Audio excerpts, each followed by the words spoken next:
Sun Tzu fue un general chino que vivió alrededor del siglo V a.C.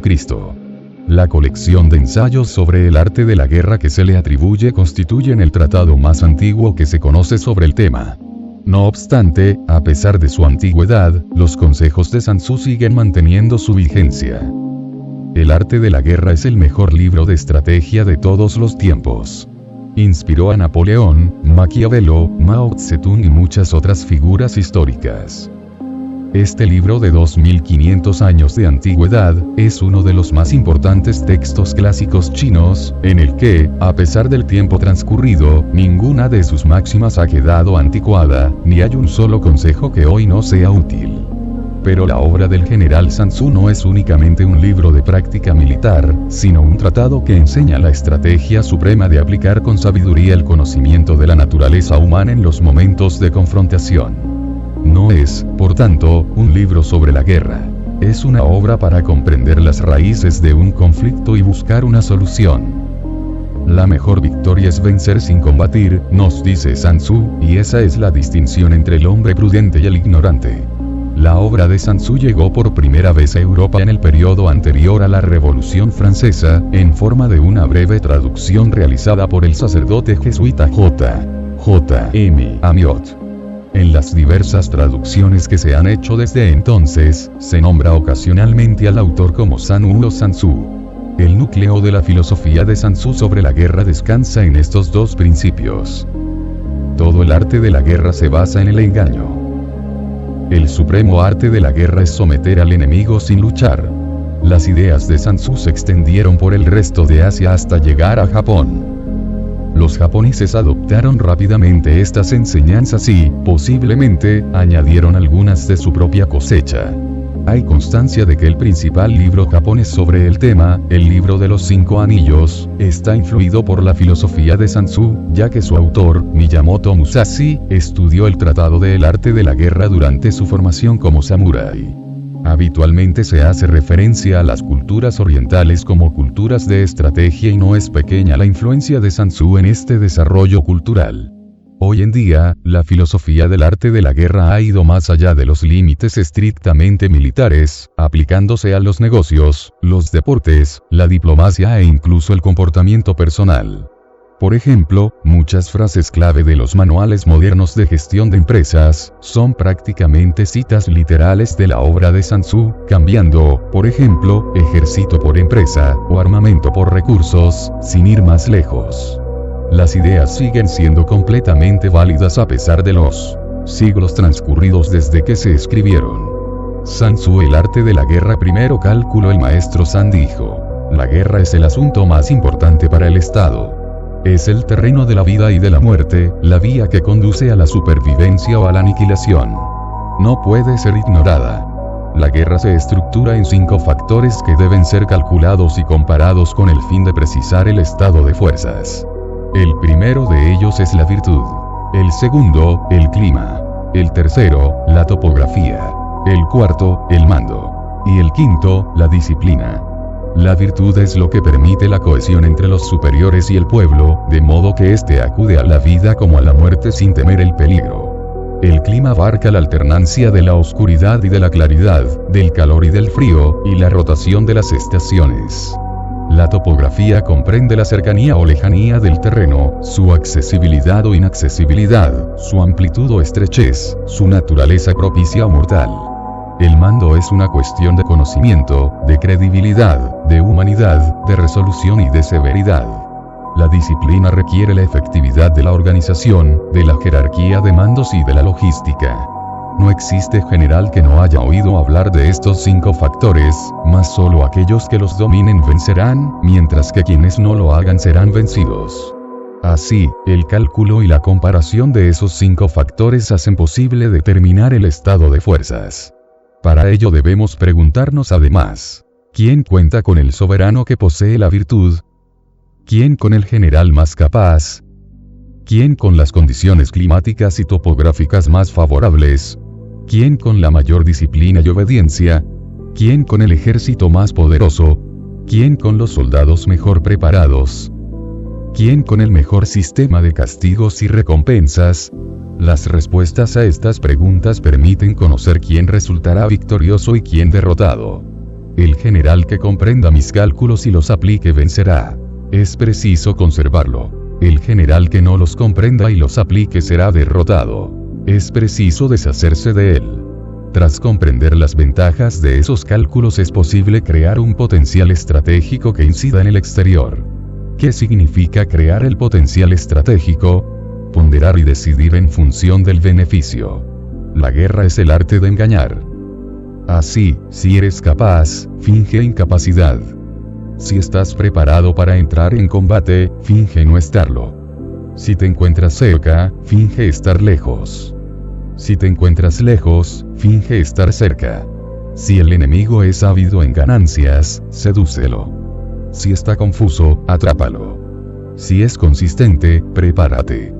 Si es poderoso, evítalo. Si es colérico, provócalo. Si es humilde, hazlo arrogante. Si está quieto, oblígalo a actuar. Si está unido, divídelo. Atácalo cuando no esté preparado, lánzate sobre él cuando no se lo espere. Estas fórmulas propician la victoria a los estrategas, pero no pueden decidirse de antemano. La victoria es segura cuando los cálculos realizados antes del combate en el templo ancestral son favorables en la mayoría de los factores. En el caso de que no lo sean más que en algunos, la victoria no es posible.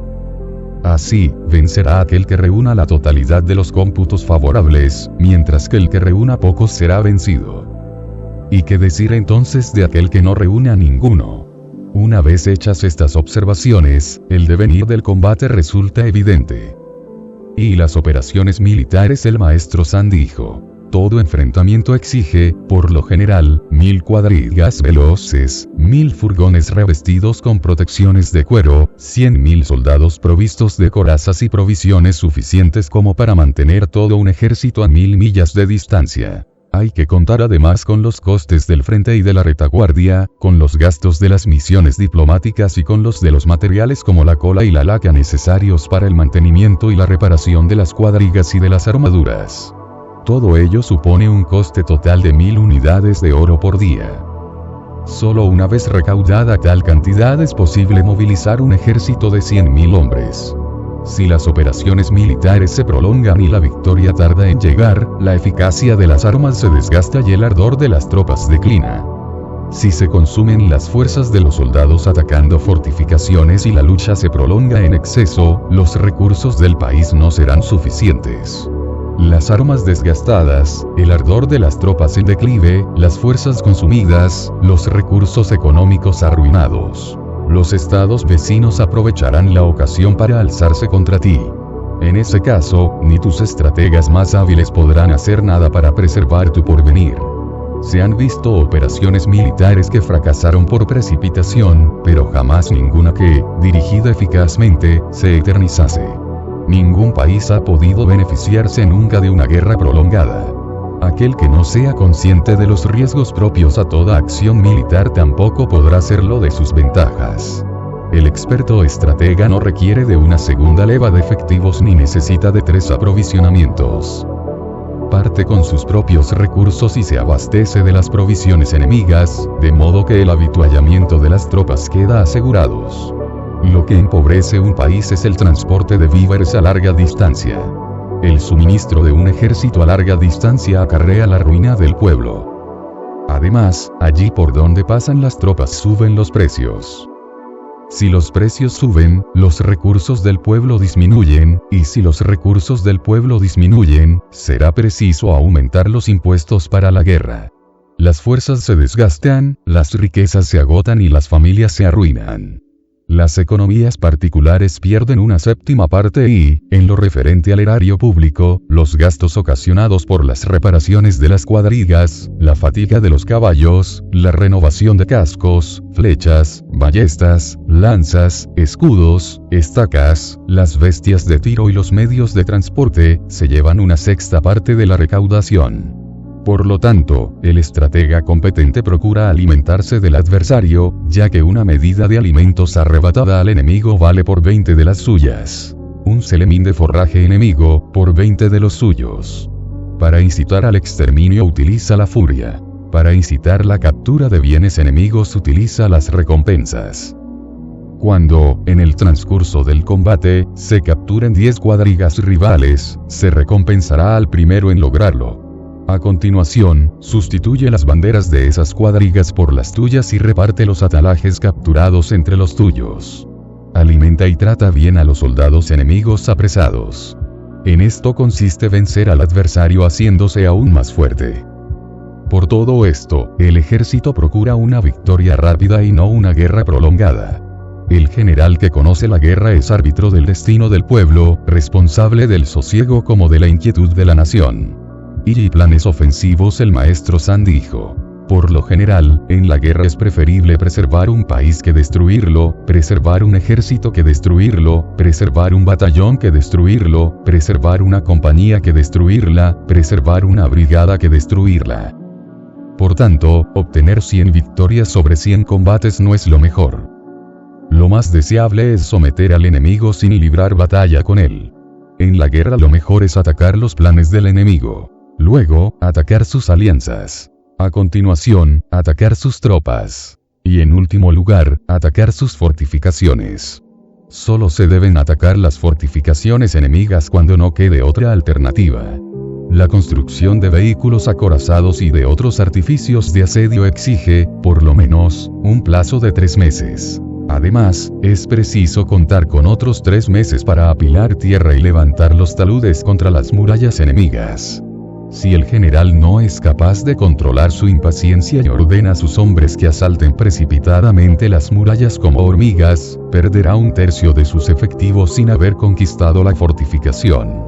Estas son las calamidades de este tipo de ataques.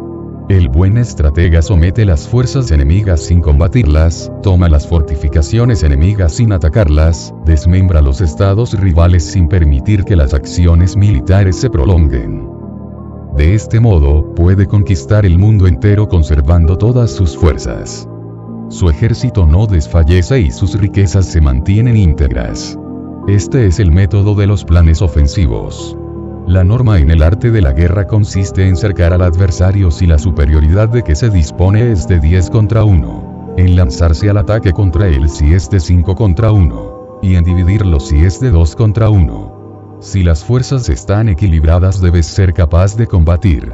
Si tus fuerzas son inferiores debes ser capaz de resistir. En el caso de que el desequilibrio sea insalvable, debes ser capaz de retirarte. Resiste, pues, si tu ejército es inferior al del enemigo y captúralo si es superior. El general es el pilar del Estado. Si el pilar resulta sólido, el país será poderoso necesariamente. Si presenta fisuras, por fuerza será débil. 3 son los casos en los que el soberano genera problemas al ejército. Se entromete cuando ordena avanzar o retirarse sin saber que el ejército se encuentra en una posición en que no puede hacerlo. Confunde a los oficiales cuando, ignorándolo todo, interviene en los asuntos militares. Siembra la duda en las tropas cuando, desconociendo su funcionamiento, se inmiscuye en la adjudicación de responsabilidades. En el momento en que el ejército ha sido confundido y ha perdido la confianza, se sufrirán los asaltos e incursiones de los estados vecinos. Esto es lo que se denomina generar el caos en su propio ejército y facilitar la victoria enemiga. 5 son los principios del saber vencer. Resultará vencedor quien sepa cuándo combatir y cuándo no. Resultará vencedor quien sepa dirigir tanto un grupo reducido de hombres como un gran número de ellos. Resultará vencedor quien sea capaz de unificar la voluntad de superiores e inferiores. Resultará vencedor quien afronte preparado un enemigo que no lo esté. Resultará vencedor quien disponga de un estratega competente y de un soberano que no interfiera en los asuntos militares.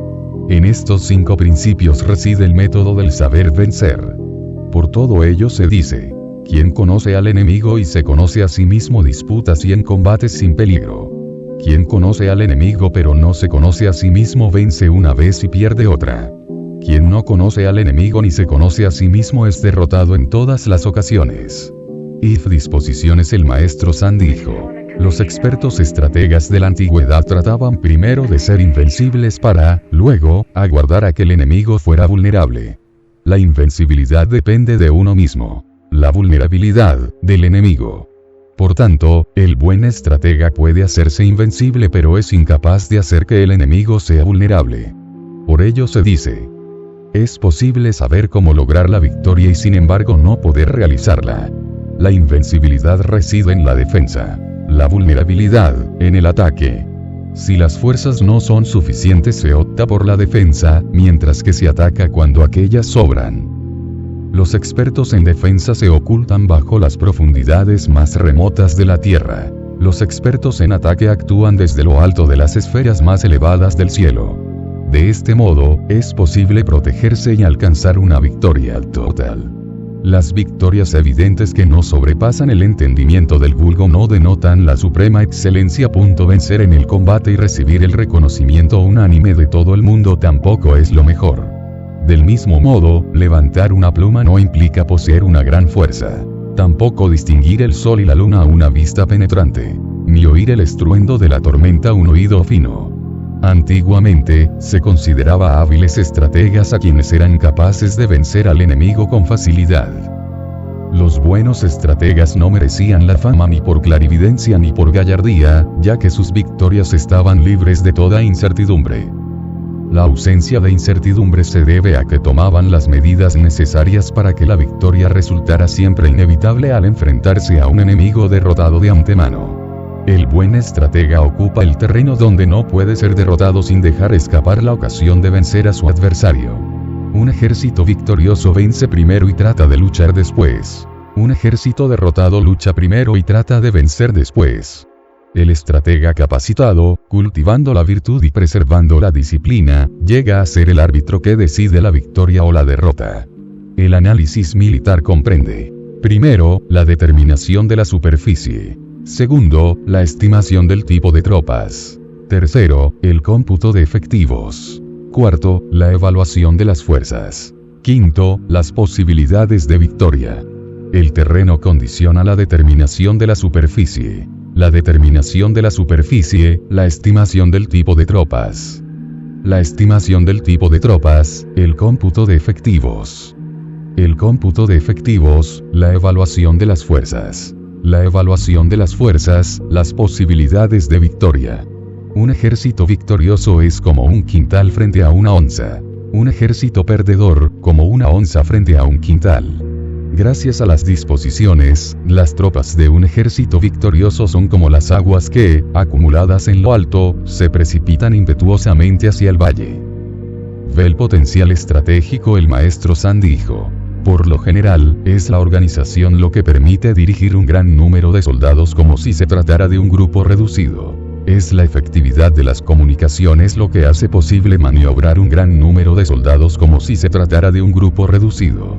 Es el uso de lo regular y lo extraordinario lo que permite que las tropas del ejército puedan soportar el asalto enemigo sin sucumbir. Es el uso de lo hueco y lo consistente lo que hace posible que el impacto del ejército sobre el enemigo sea como el de una rueda de molino lanzada sobre un montón de huevos.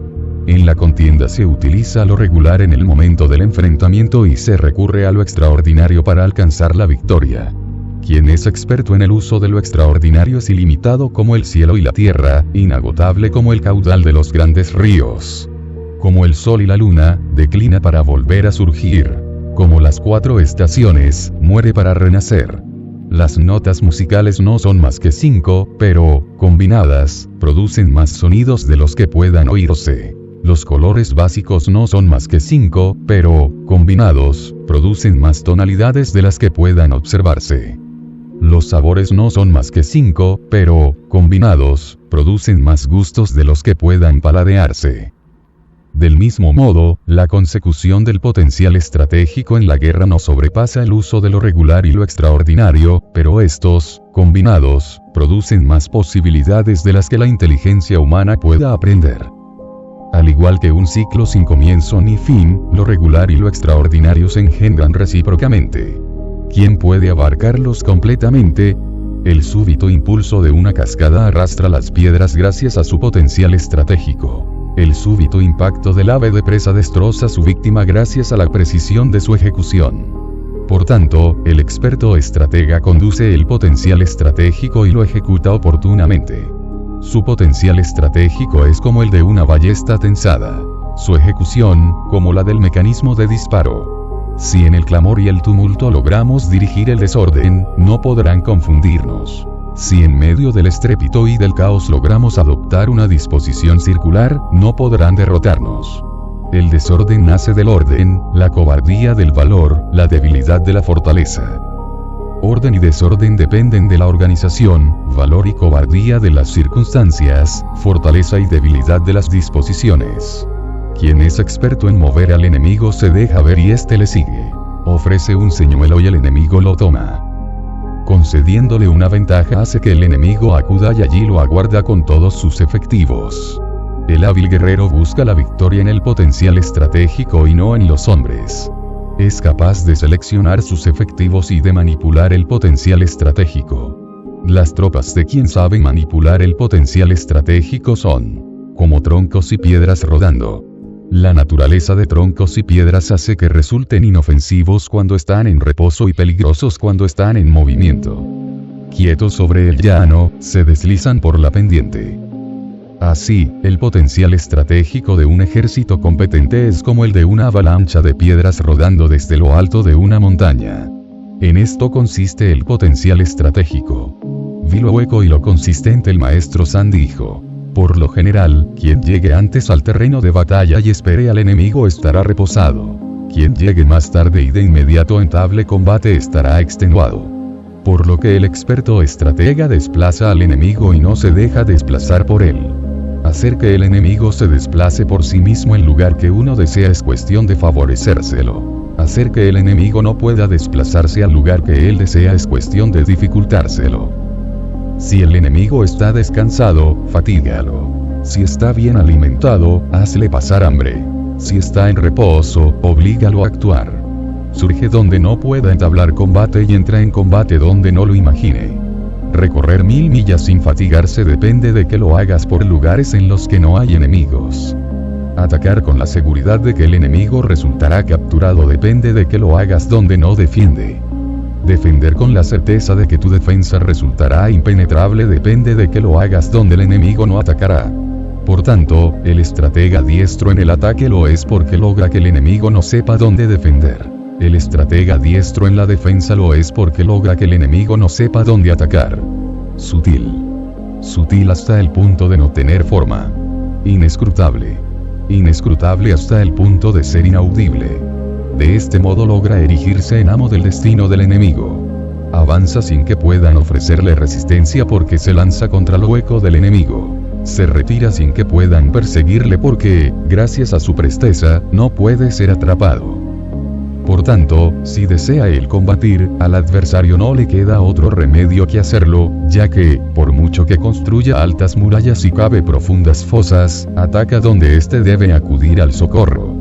Si no desea combatir, al contendiente no le queda otro remedio que no hacerlo, ya que, aunque solo se defendiera trazando una línea en el suelo, oculta sus movimientos. Si hacemos que el adversario muestre su forma sin que nosotros mostremos ninguna, permaneceremos unidos mientras que él se dispersa. Si nosotros permanecemos concentrados en uno mientras que el rival queda fragmentado en 10, al atacar, por cada 10 de nuestros soldados habrá un solo enemigo. De este modo, nuestros efectivos son multitudes y los del enemigo escasos. Si logramos enfrentar multitudes a escasez, aquel que combata con nosotros resultará severamente lastimado. El enemigo no debe saber dónde atacaremos. Si no llega a saberlo, deberá preparar su defensa en muchas posiciones.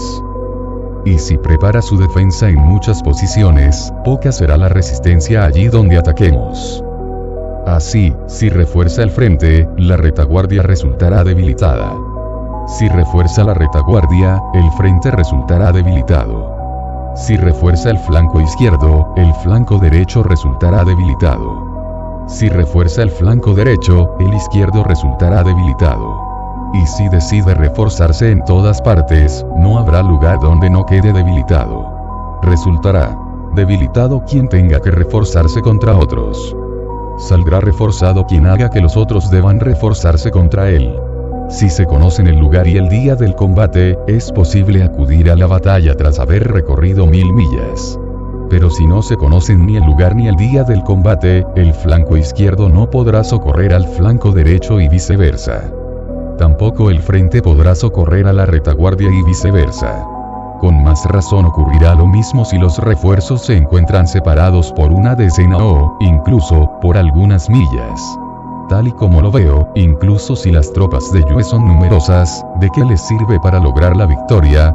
En este sentido afirmo, la victoria puede crearse, ya que, por muy numeroso que sea el enemigo, es posible hacer que no combata. Analiza al adversario para conocer el alcance de sus planes. Provócalo para comprender el principio que rige sus movimientos. Haz que muestre sus disposiciones para averiguar la viabilidad del terreno de combate. Ponlo a prueba con el fin de advertir la fortaleza o debilidad de su asentamiento. El grado más alto en las disposiciones militares es llegar a no tener forma. El no tener forma hace que ni el más sutil de los espías pueda sondearte y que ni el más sabio de los estrategas pueda urdir planes contra ti. Adaptándose a las disposiciones enemigas y tomando las medidas en consecuencia se vence a las masas sin que éstas alcancen a comprenderlo. Todo el mundo conoce la disposición gracias a la cual he logrado la victoria y, no obstante, nadie sabe cómo he llegado a establecerla. Así, la victoria en el combate nunca es la misma, puesto que mis respuestas a las disposiciones enemigas son ilimitadas. Las disposiciones militares son como el agua. De la misma manera que la disposición del agua evita lo alto y se precipita hacia abajo, la disposición del ejército evita lo consistente y ataca lo hueco. Y del mismo modo que ésta adapta su forma al terreno, el ejército adapta su estrategia de victoria al enemigo. En efecto, así como el agua carece de una forma permanente, en la guerra tampoco hay un potencial estratégico permanente. Aquel capaz de obtener la victoria adaptándose a las variaciones y transformaciones del adversario es designado inescrutable. Ni entre las 5 fases hay ninguna que predomine constantemente, ni entre las 4 estaciones ninguna que ocupe una posición permanente. Los días se alargan y se acortan, la luna crece y mengua. Vi el enfrentamiento militar. El maestro San dijo: habitualmente, la norma en el uso de las tropas requiere que el general reciba las órdenes del soberano, que reúna las tropas y movilice las masas, que logre su cohesión y que prepare el campamento. Sin embargo, nada hay más complicado que el enfrentamiento militar. La dificultad del enfrentamiento militar radica en convertir lo sinuoso en directo y la adversidad en ventaja. Si haces que el enemigo tome el camino sinuoso seduciéndolo con ventajas, aunque despliegues tus tropas más tarde, llegarás antes que él. En esto consiste la comprensión de la táctica de lo sinuoso y lo directo. Todo enfrentamiento militar puede resultar tanto beneficioso como peligroso. Si movilizas la totalidad del ejército para disputar una ventaja, no llegarás a tiempo. Si para disputar la reservas parte del ejército, perderás los equipos pesados. Por lo tanto, si para disputar una ventaja pliegas las corazas y te precipitas al combate caminando a marchas forzadas, día y noche sin reposo, durante 100 millas, el general del ejército será capturado, los hombres más fuertes llegarán antes y los débiles tarde, con lo que solo 1 de cada 10 alcanzará el objetivo. Si caminas así durante 50 millas para luchar por una ventaja, los mandos caerán y alcanzará el objetivo la mitad de los hombres. Si lo haces durante 30 millas, lo alcanzarán 2 de cada 3. Por este motivo, el ejército que pierda sus equipos pesados, que no tenga provisiones o que no disponga de soldados de reserva, perecerá. Así, quien desconozca los planes de los soberanos vecinos no podrá prever sus alianzas. Quien ignore la configuración de las montañas y de los bosques, de los desfiladeros y de los obstáculos naturales, de las lagunas y de las marismas, no podrá conducir su ejército. Quien no se sirva de un guía local no podrá obtener ningún beneficio del terreno. Por tanto, en la guerra utiliza el engaño para establecerte en una posición, muévete siguiendo el beneficio y transfórmate por medio de divisiones y reagrupamientos. Veloz como el viento, majestuoso como el bosque, devastador como el fuego, inmóvil como las montañas, insondable como la oscuridad, ágil como el trueno y el relámpago. Divide tus tropas para el saqueo, reparte los beneficios entre ellas cuando extiendas tu territorio, y pondera los pros y los contras de entrar en acción. Vencerá quien comprenda antes las tácticas de lo sinuoso y lo directo. Esta es la regla del enfrentamiento militar. El libro de la administración militar afirma: cuando las palabras no pueden oírse, se utilizan timbales y tambores. Cuando no es posible distinguir las tropas, se utilizan banderas y estandartes. Por medio de los timbales, los tambores, las banderas y los estandartes, se logra unificar la percepción de las tropas. Una vez que los hombres han sido unificados de este modo, ni los valientes podrán avanzar por su cuenta ni los cobardes podrán retroceder por su cuenta. En esto consiste el arte de emplear las masas. Así, para el combate nocturno prodiga el uso de las señales de fuego y los tambores. Para el combate diurno prodiga el uso de las banderas y los estandartes, de forma que te adaptes a las vicisitudes de la percepción. Las tropas pueden perder su aliento moral y los mandos su entendimiento. Por la mañana el aliento moral de las tropas es intenso, durante el día va declinando, y al anochecer está agotado. Por esta razón, el estratega experto evita al enemigo cuando su aliento moral es intenso y lo ataca cuando declina o está agotado. Este es el modo de controlar el aliento moral. Espera en orden el desorden del enemigo, aguarda en calma su agitación. Este es el modo de controlar el entendimiento. Próximo al lugar de combate, espera a un enemigo alejado de él. En reposo, espera a un enemigo fatigado. Bien alimentado, aguarda a un enemigo famélico. Este es el modo de controlar la fuerza. No intercepta a un enemigo cuyos estandartes están rectamente alineados. No se lanza al ataque sobre un enemigo cuyas formaciones están disciplinadamente ordenadas. Este es el modo de controlar las condiciones cambiantes. Por tanto, el arte de la guerra exige no hacer frente a un enemigo que ocupa una posición elevada. No ir al encuentro de un rival que tiene una colina a sus espaldas. No seguirlo en su huida. No atacar a sus soldados de élite. No morder su señuelo. No obstruir su retirada. No asediarlo sin dejarle una vía de fuga. No forzarlo si está apurado. Estas son las reglas del uso de las tropas. Vi las 9 variables. El maestro San dijo: por lo general, la norma en el uso de las tropas requiere que el general reciba las órdenes del soberano, que reúna las tropas y que movilice las masas. No debe acampar en terreno peligroso. Debe firmar alianzas cuando se trate de un terreno de convergencia. No debe permanecer en un terreno de aislamiento. En terreno cercado, debe recurrir a los planes. En terreno mortal, debe luchar. Hay senderos que no deben ser recorridos, ejércitos que no deben ser atacados, fortificaciones que no deben ser sitiadas, terrenos que no deben ser disputados, y órdenes del soberano que no deben ser obedecidas. Por tanto, el general que comprende las ventajas de esas 9 variantes sabe cómo emplear las tropas. El general que no las comprenda, no podrá obtener los beneficios del terreno aunque conozca su topografía. Quien dirija las tropas sin conocer la técnica de las 9 variables, no podrá obtener provecho de sus hombres aunque conozca las 5 ventajas. Por esta razón, las reflexiones del estratega sagaz tienen en cuenta las ventajas y los inconvenientes.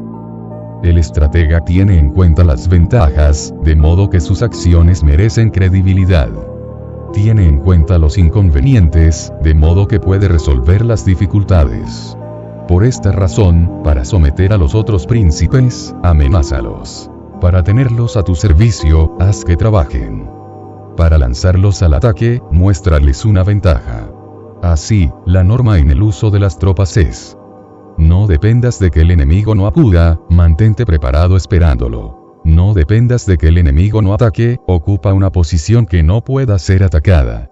El general tiene 5 peligros. Si desprecia la muerte, puede ser asesinado. Si desea vivir a toda costa, puede ser capturado. Si tiene un temperamento colérico, puede ser provocado. Si es íntegro e incorruptible, puede ser humillado. Si ama a su pueblo, puede ser atormentado. Habitualmente, estos 5 son los defectos del general, la catástrofe en el uso de las tropas. Maniobrar el ejército. El maestro San dijo: por lo general, a la hora de posicionar el ejército frente al enemigo es preciso que, al atravesar montañas, sigas los valles. Que ocupes una posición elevada y de cara a la solana. Y que, cuando se trate del combate en los valles, no ataques nunca cuesta arriba. En esto consiste el posicionamiento del ejército en las montañas. Tras vadear un río debes alejarte del agua.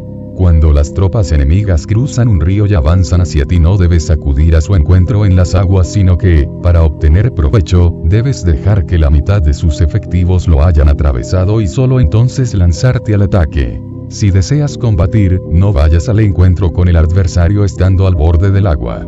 Ocupa una posición elevada y de cara al lado soleado, y no te sitúes jamás río abajo con respecto al enemigo. En esto consiste el posicionamiento del ejército en las aguas.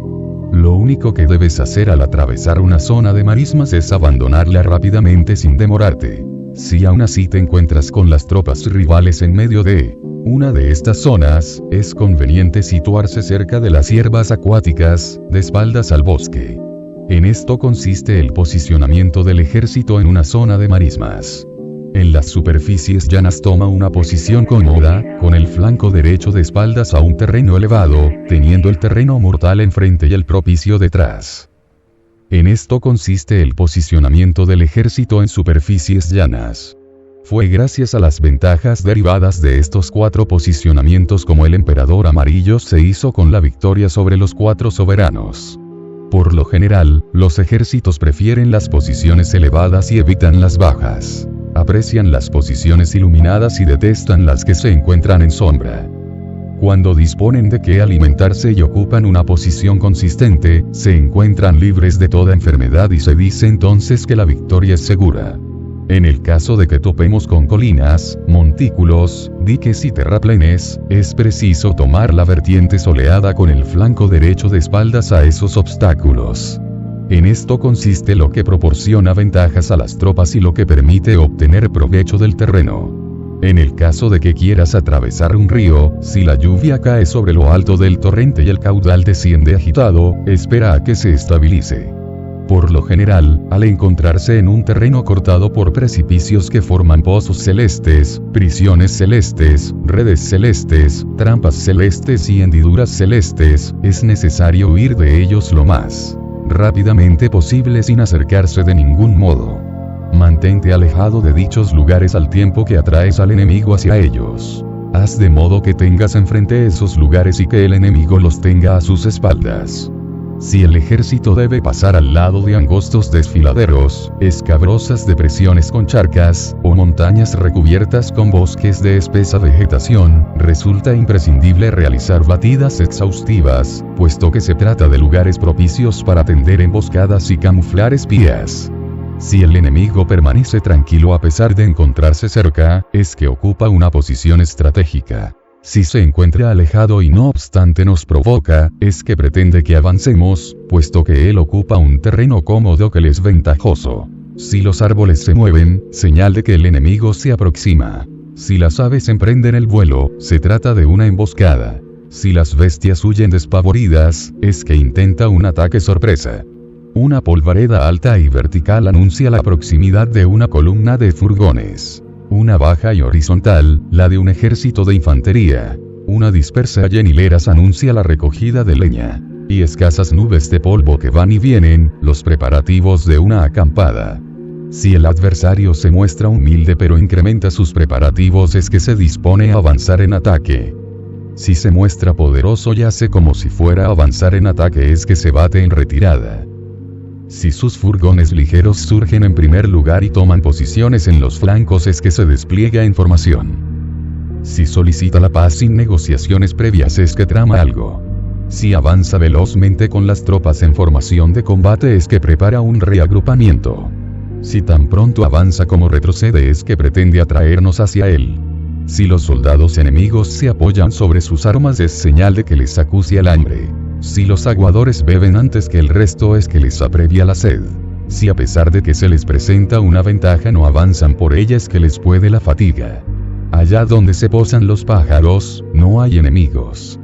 Allá donde se oyen clamores nocturnos, son presa del temor. Cuando se producen disturbios entre las tropas, es que no hay autoridad. Si se agitan banderas y estandartes, es que reina el desconcierto. Cuando los oficiales se irritan fácilmente, es que están exhaustos. Cuando alimentan con grano a los caballos y con carnes a los soldados y cuando, además, los hombres abandonan sus marmitas y renuncian a regresar a sus campamentos, es que se encuentran al borde de la desesperación. Si los soldados hablan entre ellos al oído en voz baja, el general perderá a sus hombres. Si las recompensas se multiplican es que el general tiene problemas. Si los castigos se multiplican es que está angustiado. Ejercer primero la violencia contra tus hombres para que luego te teman es el culmen de la incompetencia. Si los emisarios del enemigo vienen a nosotros en tono conciliador, pretenden que bajemos la guardia. Si las tropas enemigas, plenas de furor en el momento de hacerte frente, eluden el combate sin abandonar no obstante el campo de batalla, debes prestar la máxima atención. En la guerra la superioridad numérica no es el factor decisivo, por lo que no debes avanzar confiando únicamente en tu poderío militar. Basta con que concentres tus fuerzas, evalúes a tu adversario y te ganes a tus hombres. Quien no reflexione y desprecie al enemigo será capturado por él. Si castigas a unas tropas cuya devoción no te has ganado aún, no obedecerán, y si no obedecen, difícilmente te podrán ser útiles. Pero si una vez que las tropas te son devotas no refuerzas la disciplina, tampoco podrás servirte de ellas. Por tanto, moldea a tus hombres mediante las instituciones civiles y unifícalos mediante la disciplina militar. Es así como podrás hacerte con ellos. Si las órdenes del general son ejecutadas sin excepción durante el adiestramiento de las masas, éstas serán obedientes. Si sus órdenes no son ejecutadas durante el adiestramiento, no obedecerán. La perfecta ejecución de las órdenes genera una sólida relación entre mandos y subordinados. La configuración del terreno. El maestro San dijo: atendiendo a su configuración, el terreno puede ser accesible, escabroso, neutralizador, estrecho, accidentado o lejano. Se denomina accesible al terreno que permite el tránsito tanto a nuestras tropas como a las enemigas con la misma facilidad. Sobre este terreno, quien primero tome la posición alta e iluminada y establezca las líneas de aprovisionamiento resultará beneficiado en caso de entablar combate. Se denomina escabroso el terreno al que se puede acceder con facilidad pero cuya salida es dificultosa. Sobre este terreno es posible lograr la victoria en el caso de que se ataque a un enemigo que no esté preparado. Pero en el caso de que lo esté, el ataque no se saldará con victoria y, puesto que la salida de dicho terreno es dificultosa, no se obtendrá beneficio alguno. Se denomina neutralizador al terreno en el que a ninguno de los contendientes les beneficia tomar la iniciativa. Sobre este terreno no se debe pasar al ataque por mucho que el enemigo ofrezca una ventaja, sino que, más bien, hemos de retirarnos para atraerlo hacia nosotros de suerte que cuando la mitad de sus efectivos se hayan lanzado al ataque, respondamos al contraataque y obtengamos ventaja. Si ocupamos primero un terreno estrecho, debemos bloquear todos los pasos y esperar así al enemigo. Pero si es él quien lo ha ocupado antes y ha bloqueado los pasos, no debemos seguirlo. Podemos hacerlo solamente en el caso de que no los haya bloqueado todos. Si ocupamos primero un terreno accidentado, hemos de tomar las posiciones altas e iluminadas y esperar así al enemigo. Si es el enemigo quien lo ha ocupado antes, es preciso retirarse y renunciar a seguirlo. En terreno lejano, a igualdad de fuerzas, resulta arriesgado provocar al enemigo, puesto que si éste acepta el envite no obtendremos beneficio alguno. Estos 6 ejemplos conforman los principios básicos referentes al terreno y constituyen la misión fundamental del general, por lo que se les debe prestar la máxima atención. Las tropas pueden conocer la huida, el relajamiento, el estancamiento, el hundimiento, el desorden y la derrota. Habitualmente, estos 6 desastres no se deben al cielo sino a los errores del general. Se producirá la huida de las tropas si, a fuerzas iguales, se combate 1 contra 10. Habrá relajamiento si las tropas son fuertes más los oficiales débiles. Si, al contrario, las tropas son débiles y los oficiales fuertes, habrá estancamiento. Se producirá su hundimiento en el caso de que los grandes oficiales, belicosos e insubordinados, al encontrarse con un enemigo que aborrecen, decidan entablar combate por su cuenta sin que el general sepa cómo remediarlo. Si el general es débil y nada severo, si sus órdenes no son claras, si ni soldados ni oficiales disponen de reglas constantes y si sus formaciones se dispersan en todas las direcciones, habrá desorden. Si el general, incapaz de calibrar al adversario, enfrenta un ejército de escasos efectivos a uno numeroso, ataca con un ejército débil uno poderoso y no cuenta con operativos seleccionados, será derrotado. Estos 6 puntos conforman la vía que conduce a la derrota y constituyen la responsabilidad fundamental del general, por lo que se les debe prestar la máxima atención. La configuración del terreno incide en las operaciones militares. Calibrar el enemigo y crear las condiciones de la victoria, calcular los obstáculos naturales, las dificultades y las distancias del terreno, constituye el método de los estrategas superiores. Quien se sirve de la fuerza militar conociendo la totalidad de esos factores vencerá ineludiblemente. Quien se sirva de la fuerza militar sin conocerlos será derrotado irremediablemente. Por lo tanto, si la ciencia militar indica que vencerás, debes entablar combate por mucho que el soberano sostenga lo contrario. Si la ciencia militar señala que no vencerás, no debes entablar combate por mucho que el soberano afirme lo contrario. Así, el general que avanza en la guerra sin buscar la fama, que se bate en retirada sin temer los castigos, que solo piensa en proteger a sus hombres y en conformarse a los intereses del soberano, es el tesoro de la nación. Considera a sus soldados como recién nacidos y estos parten con él hacia los más profundos abismos. Considera a sus soldados como hijos predilectos y estos sacrifican su vida por él. Pero si los trata con indulgencia hasta el punto de no poder asignarles objetivos, si los ama hasta el punto de no poder darles órdenes, si permite que reine el desorden hasta el punto de no poder dirigirlos, se convierten entonces en niños consentidos con los que no se puede contar para nada. Ser consciente de que nuestras tropas están disponibles para el ataque sin saber que el enemigo no puede ser atacado reduce las posibilidades de victoria a la mitad. Ser consciente de que el enemigo puede ser atacado sin saber que nuestras tropas no están disponibles para el ataque reduce las posibilidades de victoria a la mitad. Ser consciente de que el enemigo puede ser atacado y saber que nuestras tropas están disponibles para el ataque ignorando a su vez que la configuración del terreno no permite la ofensiva, reduce las posibilidades de victoria a la mitad. Así, los que conocen la guerra se ponen en movimiento sin cometer errores y son inagotables cuando pasan a la acción.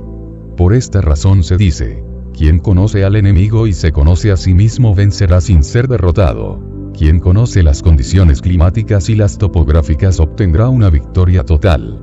Xilos 9 terrenos. El maestro San dijo, atendiendo al arte del uso de las tropas hay terrenos de dispersión, terrenos marginales, terrenos de confrontación, terrenos de encuentro, terrenos de convergencia, terrenos de diligencia, terrenos peligrosos, terrenos cercados y terrenos mortales. Cuando se combate en territorio propio, se trata de un terreno de dispersión. Cuando el ejército penetra superficialmente en territorio enemigo, se trata de un terreno marginal. El territorio que otorga la ventaja a quien lo obtiene es un terreno de confrontación. El terreno que es accesible tanto para uno mismo como para el enemigo es un terreno de encuentro. El terreno que pertenece a varios países y que si se obtiene en primer lugar asegura el apoyo de todo el mundo es un terreno de convergencia. Cuando las tropas penetran profundamente en territorio enemigo dejando a sus espaldas muchas ciudades y poblaciones, se encuentran en un terreno de diligencia. Atravesar montañas y bosques, pasajes estrechos y accidentados, pantanos y ciénagas y, en general, vías difícilmente transitables, en eso consiste un terreno peligroso. El terreno al que se accede a través de un estrecho desfiladero y cuya salida es tortuosa, y que permite a unos pocos hombres atacar el grueso de nuestras tropas, es un terreno cercado. El terreno en el que sobrevivirás si luchas hasta el agotamiento y en el que perecerás si no lo haces, es un terreno mortal. Por lo tanto, en terreno de dispersión evita combatir. No te detengas en terreno marginal. En terreno de confrontación no ataques al enemigo. En terreno de encuentro no te quedes aislado. En terreno de convergencia sírvete de la diplomacia. Saquea en terreno de diligencia. En terreno cercado elabora planes. Y lucha en terreno mortal. Los expertos estrategas de la antigüedad eran capaces de hacer que el frente y la retaguardia del rival no pudieran coordinarse, que el grueso de las tropas y los comandos no pudieran apoyarse, que soldados y oficiales no pudieran ayudarse, que superiores e inferiores no pudieran comunicarse, que si las tropas estuvieran divididas no pudieran agruparse y que en el caso de que estuvieran agrupadas no pudieran conjuntarse. Solo se ponían en acción si la situación respondía a sus intereses y se detenían en el caso de que no fuera así. Si alguien me preguntara, ¿Qué harías si el enemigo, numeroso y disciplinado, se fuera aproximando? Yo respondería: si te apoderas de lo que más desea antes que él, hará lo que tú quieras. La esencia de la guerra es la celeridad. Hay que aprovecharse de que el enemigo no esté preparado, surgir desde itinerarios imprevistos y atacar donde no haya tomado precauciones. Por lo general, el método de las operaciones de invasión es: cuanto más se penetra en territorio enemigo, mayor es la cohesión de las tropas y menor la posibilidad de ser asaltado por el enemigo. Saquea las tierras fértiles del enemigo de modo que el avituallamiento del ejército quede satisfecho. Presta atención a las provisiones para no quedar exhausto, estimula la moral de las tropas y acumula sus fuerzas. Despliega tus soldados y calcula tus planes de modo que el enemigo no pueda sondearte. Lanza tus tropas hacia un lugar sin salida y tendrán que morir antes que abjurar. Si no tienen otra alternativa que la muerte, oficiales y soldados se entregarán al combate con todas sus fuerzas. Si estos caen en una trampa, ya nada temerán. Si no hay escapatoria, actuarán con firmeza. Si se encuentran en territorio hostil, permanecerán más unidos. Sin otra solución, se lanzarán al combate. De esta manera, las tropas son precavidas sin que sea preciso insistir, logran resultados sin tener que rogarles, se obtiene su adhesión sin tener que forzarlas, obedecen sin necesidad de ordenarlo. Prohíbe los augurios, elimina las dudas y no renunciarán hasta que les alcance la muerte. Nuestros soldados no disponen de abundantes riquezas, y no es que desdeñen los bienes materiales. Sus vidas no serán muy largas, y no es que desprecien la longevidad. El día en que se recibe la orden de desplegar el ejército, las lágrimas de los oficiales y de los soldados que permanecen sentados humedecen sus solapas y recorren las mejillas de los que se encuentran tendidos. Pero una vez lanzados hacia una situación sin salida, se batirán con el coraje de un su o de un guri. Por tanto, el experto en el uso de las tropas es semejante a la serpiente Shua y Ran del monte En. Si se le ataca la cabeza, la cola acude en su ayuda. Si se le ataca la cola, la cabeza acude en su ayuda. Y si se le ataca el centro, acuden tanto la cabeza como la cola. Si me preguntaran, ¿es posible hacer que las tropas sean como la serpiente Shua y Ran? Mi respuesta sería: sí, es posible. Los hombres de Wu y los de Yue se odian mutuamente, pero si, al atravesar un río en la misma embarcación, irrumpe una tormenta, se prestarían auxilio unos a otros como lo hacen la mano derecha y la mano izquierda. Por esta razón, depender de que se trabe a los caballos y se entierren las ruedas de las cuadrigas no es suficiente. La virtud de la gestión política procura la unificación del coraje. El principio de la explotación del terreno hace que tanto los fuertes como los débiles proporcionen resultados. De este modo, el experto en el uso de las tropas hace que éstas vayan unidas de la mano como si fueran una sola persona gracias a que las ubica en una posición sin escapatoria. En los asuntos militares el general del ejército debe ser imperturbable para ser impenetrable, estricto para imponer orden. Debe ser capaz de embolatar la percepción de sus oficiales y de sus soldados para que permanezcan en la ignorancia. Modifica sus objetivos, altera sus planes, de modo que nadie logra reconocerlo. Traslada sus campamentos, toma rutas sinuosas, de forma que nadie puede preverlo. Cuando llega el momento de conducir las tropas al combate, actúa como quien ordena trepar hasta un alto y luego retira la escalera. Penetra profundamente en territorio enemigo y acciona el gatillo. Incendia las embarcaciones y agujerea las marmitas. Es como el pastor que maneja su rebaño de ovejas de un lado para otro, sin que éstas sepan a dónde se dirigen. La tarea del general consiste en reunir a las tropas del ejército y en lanzarlas al peligro.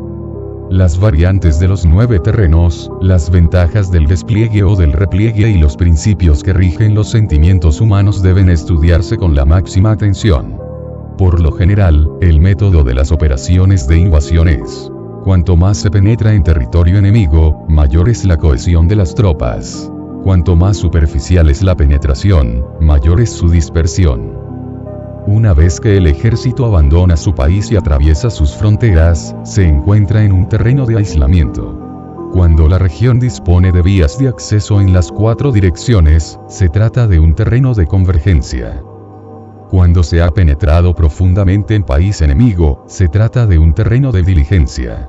Cuando solo se ha penetrado superficialmente, se trata de un terreno marginal. Cuando se tienen sólidas posiciones enemigas detrás y un desfiladero estrecho enfrente, se trata de un terreno cercado. Cuando se está en un lugar sin escapatoria, se trata de un terreno mortal. Por esta razón, en terreno de dispersión, unifica la voluntad de las tropas. En terreno marginal, mantén su cohesión. En terreno de confrontación, refuerza la retaguardia. En terreno de encuentro, presta atención a la defensa. En terreno de convergencia, asegura las alianzas. En terreno de diligencia, vela por la continuidad del aprovisionamiento. En terreno peligroso, sigue la ruta. En terreno cercado, bloquea las salidas. En terreno mortal, muestra que estás dispuesto a morir.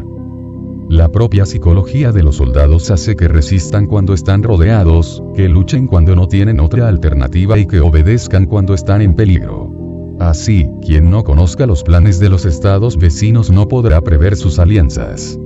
Quien ignore la configuración de las montañas y de los bosques, de los desfiladeros y de los obstáculos naturales, de las lagunas y de las marismas, no podrá conducir su ejército.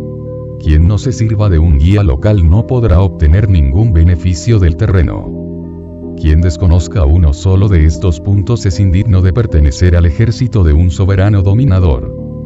Cuando el ejército de un soberano dominador se dispone a atacar a una gran nación, no permite que las masas de éste lleguen a reunirse. Cuando se dispone a ejercer su autoridad sobre su adversario, impide que los otros se alíen con él. Por esta razón no hace nada por obtener el apoyo diplomático de otros países, ni mantiene a los poderosos, sino que, confiando en sí mismo, ejerce su autoridad sobre el adversario de modo que conquista sus ciudades y derroca su gobierno. Otorga recompensas que no están recogidas en la ley, da órdenes que no están contempladas por la administración política y dirige las masas de su ejército como si fueran un solo hombre. Se ocupa de que cumplan los objetivos sin darles explicaciones. Se encarga de que obtengan beneficios sin mencionarles las dificultades. Los envía a un terreno peligroso y es así como llegan a sobrevivir. Los introduce en terreno mortal y es así como llegan a subsistir. Coloca a los hombres en dificultades y de este modo convierten la derrota en victoria. La misión de los que se ocupan de la guerra es fingir adaptarse a la voluntad del enemigo. Agrupar las fuerzas enemigas en una dirección y aniquilar a sus generales a 1000 millas de distancia es lo que se denomina realizar los objetivos gracias a la astucia y la capacidad. Por esta razón, el día en que se decide declarar la guerra cierra las fronteras, anula todo salvoconducto, rompe relaciones con los emisarios enemigos y ultima tu estrategia en la sala de mapas del templo ancestral. A la mínima oportunidad que ofrezca el rival, atácalo con presteza. Apodérate de lo que desee antes que él, ocultándole el momento elegido para atacar. Revisa tu estrategia de acuerdo con los movimientos del adversario para decidir el desencadenamiento del combate. Por lo tanto, preséntate primero tímido como una virgen y, en cuanto el enemigo te abra su puerta, actúa rápido como una liebre sin dejarle opción a que se resista. 12. El ataque incendiario. El maestro San dijo: por lo general, hay 5 modos de ataque incendiario. El primero consiste en quemar a los hombres. El segundo, en quemar las reservas. El tercero, en quemar los equipos pesados. El cuarto, en quemar los arsenales. Y el quinto, en quemar las instalaciones. El uso del fuego exige ciertos medios. Es preciso disponer del material necesario. Hay épocas favorables para su propagación y momentos apropiados para su desencadenamiento. Las épocas favorables son aquellas en las que el tiempo es seco. Los momentos apropiados, aquellos en los que la luna se encuentra en las constelaciones del cesto, del muro, de las alas o del carro. Normalmente, es bajo el influjo de estas 4 constelaciones cuando se levanta el viento. Por lo general, el ataque incendiario exige adaptarse y reaccionar ante las diferentes eventualidades de sus 5 modos. Cuando el fuego se propague en el interior del campamento enemigo, mantente preparado para responder desde el exterior. Si a pesar de que el fuego se ha propagado el enemigo permanece sereno, espera sin atacar hasta que las llamas alcancen su máxima intensidad y entonces, si puedes continuar tu acción, hazlo. Si no, detente. Si puedes provocar el fuego en el exterior, no aguardes a hacerlo en el interior, pero hazlo en el momento oportuno. el fuego se propaga en la dirección del viento, por lo que no ataques en la dirección contraria. El viento que perdura durante el día amainará por la noche. Por lo general, el ejército debe conocer las variables de los 5 modos de ataque incendiario con el fin de tomar las medidas necesarias para protegerse de ellos. Así, servirse del fuego para secundar la ofensiva requiere inteligencia. Servirse del agua para secundar la ofensiva requiere fuerza. El agua permite aislar al adversario pero no destruir sus aprovisionamientos. Alcanzar la victoria en el combate y conquistar al enemigo sin explotar ese esfuerzo resulta nefasto. Es lo que se denomina un derroche inútil de fuerzas. Por este motivo se dice: el soberano inteligente delibera la victoria y el buen general la explota. Sin beneficio, no se ponen en acción. Si no pueden obtener la victoria, no utilizan el ejército. Si no se encuentran en peligro, no combaten.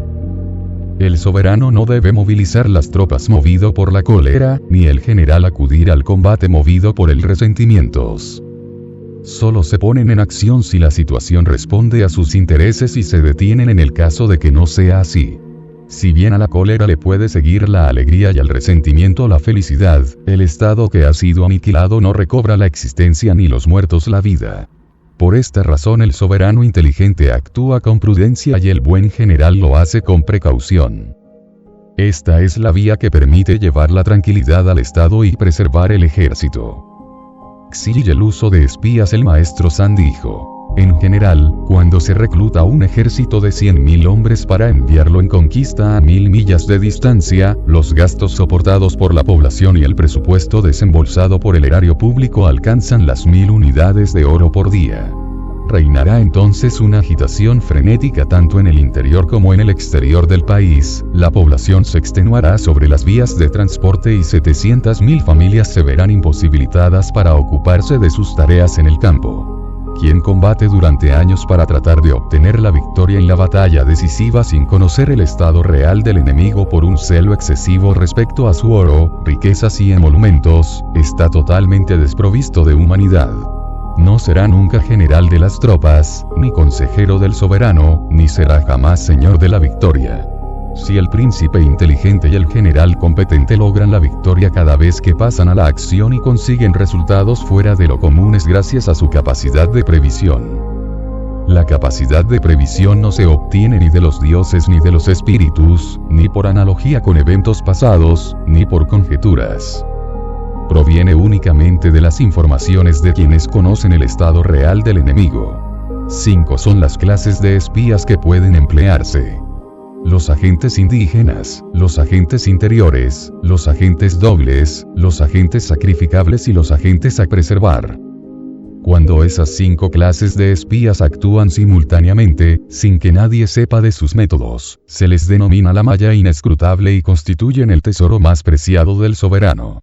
Los agentes indígenas son aquellos que proceden del país enemigo y pasan a nuestro servicio. Los agentes interiores son aquellos reclutados entre los oficiales del rival y que pasan a nuestro servicio. Los agentes dobles son aquellos reclutados de los servicios de espionaje enemigos y que pasan a nuestro servicio. Los agentes sacrificables son aquellos a quienes se proporciona datos falsos para que los transmitan a los servicios secretos enemigos. Los agentes a preservar son aquellos que vuelven del terreno enemigo con información. Así, en las operaciones del ejército nadie debe estar más próximo al mando que los espías, nadie debe ser mejor recompensado que los espías y nadie debe tener más acceso a asuntos secretos que los espías. Quien no sea sabio e inteligente no podrá emplear espías. Quien no sea humano y justo no podrá servirse de los espías. Quien no sea discreto y sutil no podrá aprender la realidad sobre los espías. Discreción. Discreción. No hay lugar donde no puedas emplear tus espías. Si antes de efectuar una misión secreta ya se oyen rumores, debes aniquilar al espía así como en la totalidad de los que han sido informados. Habitualmente, atacar al ejército que se desea atacar, asediar la ciudad que se desea asediar y eliminar a los hombres que se desea eliminar exige conocer de antemano al general responsable, a su camarilla, a sus ordenanzas, a los guardianes de las puertas y a sus sirvientes, por lo que es preciso encargar a los espías que logren tal información.